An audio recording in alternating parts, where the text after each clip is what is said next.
பாவக்கட்டுகளிலும், சாபக்கட்டுகளிலும், மரணக்கட்டுகளிலும், நோயின் கட்டுகளிலும் கட்டப்பட்டு கிடக்கிறவர்களே, ஆண்டவர் இயேசுவிடம் நீங்கள் கொண்டு வரும்பொழுது ஏராளம் தடைகள் ஏற்படலாம்.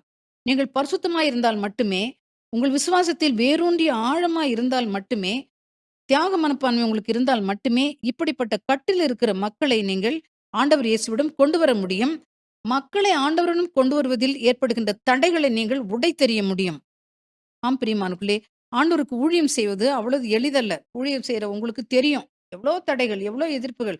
உன் சொந்த வீட்டாரே உனக்கு எதிரி என்று சொல்கிற அளவு, வீட்டில் உள்ளவர்கள், நண்பர்கள், உறவினர்கள், அக்கம் பக்கத்தில் இருக்கிறவர்கள், சபையில இருக்கிறவர்கள் எல்லாருமே உங்களை எதிர்ப்பார்கள். உங்களைப் பற்றி இழிவாக பேசுவார்கள். உங்கள் நல்ல செயலை, உங்களுடைய ஊழியத்தை தடை செய்ய நினைப்பார்கள். ஆனால் இது எதையுமே நீங்கள் பொருட்படுத்தாமல் ஆண்டவரிடம் மக்களை கொண்டு வந்து சேர்ப்பதிலேயே நீங்கள் கண்ணும் கருத்துமாக இருக்க வேண்டும். அப்படி நீங்கள் கண்ணும் கருத்துமாக இருந்து